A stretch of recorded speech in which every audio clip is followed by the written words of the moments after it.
आयुर्वेदा का आधार है 5 तत्व।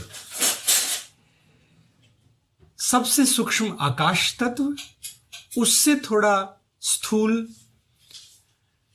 वायु तत्व, उससे भी स्थूल अग्नि तत्व, उससे भी थोड़ा और स्थूल जल तत्व और सबसे ग्रॉस पृथ्वी तत्व।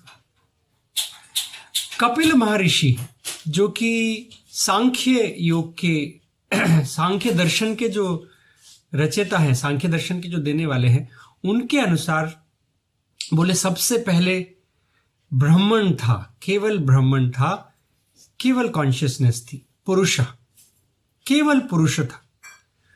फिर पुरुष अद्वैत एक था और फिर उस अद्वैत को अपने आप को प्रकट करने का एक इम्पल्स, अद्वैत पुरुष में अपने आप को प्रकट करने का एक इम्पल्स उठा तो प्रकृति प्रकट हुई। पुरुष से प्रकृति प्रकट हुई। बोले पुरुष को कहते तो एक तरह से मेल एस्पेक्ट बोलते, बट मेल एस्पेक्ट नहीं, पुरुष यानी एक ब्रह्मन, एक चेतना, और उससे प्रकट हुई फिर प्रकृति।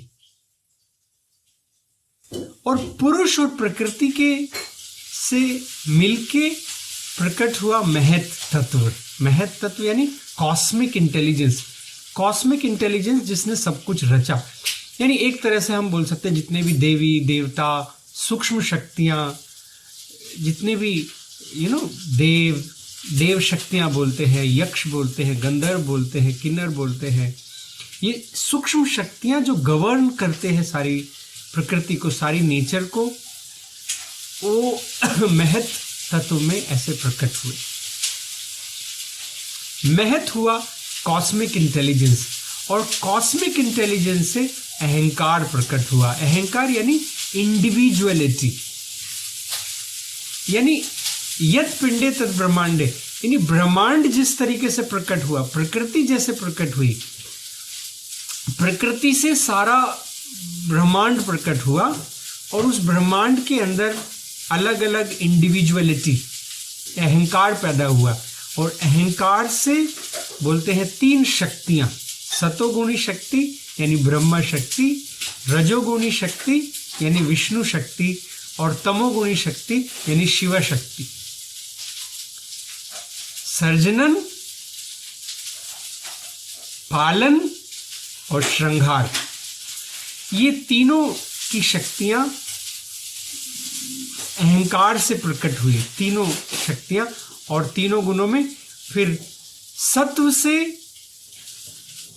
जब अहंकार ने अपने आप को प्रकट करना चाहा या इस संसार को एक तरह से अनुभव करना चाहा, तो सत्व से 5 इंद्रियां प्रकट हुई, 5 ज्ञानेंद्रियां, 5 कर्मेंद्रियां।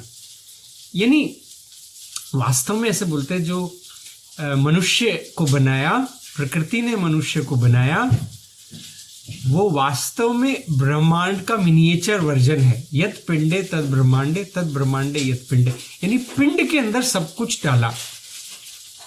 5 तत्वों से पूरा ब्रह्मांड बनाया, 5 तत्वों से ही फिर ये शरीर भी बनाया।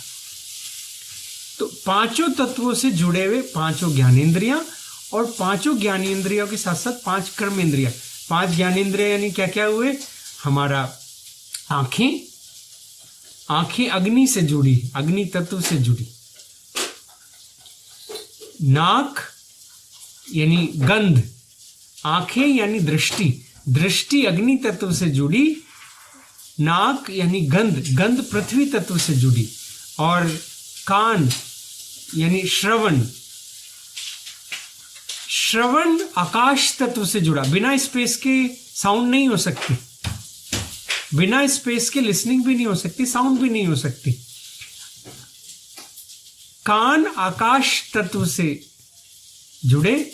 ऐसे ही जीभ स्वाद के लिए वो जल तत्व से, रसनेन्द्रिय बोलते हैं जीभ को एक तरीके से। तो रस जो है हमारे जीभ से जुड़ा, और त्वचा टच से जुड़ी। टच वायु तत्व से संबंधित है, रस जल तत्व से संबंधित। इस तरह से पांचों तत्व से पांचों ज्ञानेंद्रिया और पांच कर्मेंद्रियां भी। पांच कर्मेंद्रिया हाथ यानी हाथ चलने के लिए भी और कर्म करने के लिए भी, हाथ प्रकट करने के लिए भी और कर्म करने के लिए भी, छूने के लिए भी। पांव, हाथ, पांव, जीभ स्वाद के लिए 3, और जननेंद्रियां प्रजनन के लिए, प्रोक्रिएटिविटी के लिए, और एस एक्सक्रीटरी फंक्शंस यानी मल मूत्र के त्याग करने का, जो हमारे 5वीं कर्मेंद्री ऐसे हुई। तो 5 कर्मेंद्रियां, 5 ज्ञानेंद्रियां और एक मन, यानी पांचों इंद्रियां अपने आप में, पांचों इंद्रियों की अपनी इंटेलिजेंस है, लेकिन मन पांचों इंद्रियों के पीछे, मन इनको जोड़ता है, मन अनुभव करता है। इंद्रियों के द्वारा मन ही एक अभिव्यक्त भी करता है और इंद्रियों के द्वारा मन ही ग्रहण भी करता है। ऐसे ही इंद्रिय कर्मेंद्रियों के द्वारा भी मन ही काम करता है। तो मन, एक मन, 5 कर्मेंद्रियां, 5 ज्ञानेंद्रियां, ये सतोगुणी ब्रह्मा शक्ति से ये 11 प्रकट हुए, ऐसे बोलते हैं। ऋषि कपिल ऋषि ने ये बताया। और फिर तमोगुणी शक्ति से 5 तत्व, 5 महातत्व, 5 महाभूत बोलते हैं, वो प्रकट हुए। 5 महाभूत जैसे बताया हमने अभी। आकाश यानी स्थिर। आकाश में, आकाश कोई द्रव्य नहीं होता है, आकाश खाली जगह। 2 वस्तुओं के बीच, 2 वस्तुओं को अलग अलग होने के लिए आकाश की जरूरत है बीच में। आकाश स्थिर, और आकाश में चलता हुआ आकाश तो वायु, और चलते हुए आकाश के अंदर जो ऊर्जा है, जो तापमान है, जो अग्नि, जो जलन है, जो शक्ति है, वो अग्नि जो प्रकाश भी प्रकट करती है, तापमान भी प्रकट करती है, और जो शक्ति भी है, अग्नि। और द्रव्य रूप में जल, और ठोस रूप में स्थिरता देने के लिए पृथ्वी तत्व।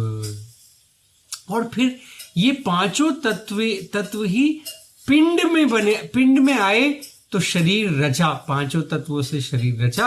और ये पांचों तत्वों से 5 कर्मेंद्रियां और 5 ज्ञानेंद्रियां भी जुड़ी। और 5 तत्वों का 5 ज्ञानेंद्रियों और 5 कर्मेंद्रियों के साथ संबंध बना। तो इस तरह से ये 5 तत्वों की पुतली भी बोलते हैं ना शरीर को। ऐसे मन पे भी, अच्छा 5 तत्व सिर्फ पदार्थ रूप में नहीं है, ये मन में भी, सूक्ष्म रूप में मन पे भी उनका प्रभाव होता है। और ठोस रूप में यानी एनर्जी फॉर्म में माइंड, और पदार्थ के रूप में शरीर। इस तरह से ये 5 तत्व आए, ये 5 तत्वों के शरीर से बना। अब देखिए, अब ये 5 तत्व भी वापस में ये कोएग्जिस्ट, इनका कोएग्जिस्ट करना जरूरी है शरीर के होने के लिए, वातावरण के होने के लिए भी कोएग्जिस्ट होना जरूरी है। तो वहां खेल शुरू हुआ। खेल क्यों शुरू हुआ? अब पृथ्वी और जल ये कोएग्जिस्ट अच्छे से नहीं करते, जल और अग्नि कोएग्जिस्ट नहीं करते, दे कैन फाइट। अग्नि बढ़ती है तो जल को उड़ा देगी, जल ज्यादा बढ़ेगा तो अग्नि को बुझा देगा। और वायु और आकाश, वायु आकाश के बिना हो नहीं सकती, बट वायु आकाश के साथ मिसडायरेक्ट भी हो जाती है, आकाश को भर भी लेती है वायु। तो इस तरह से ये को एग्जिस्ट करें तो वात, पित्त और कफ, ये 3 शक्तियां, एक तरह से 3 दोष बोलते हैं एक्चुअली। दोष मतलब चूंकि संतुलन बनाए रखने के लिए ये तीनों दोषों को, इनका संतुलित रहना जरूरी है, इसलिए इनको दोष बोलते हैं। उसको अगले वीडियो में देखेंगे।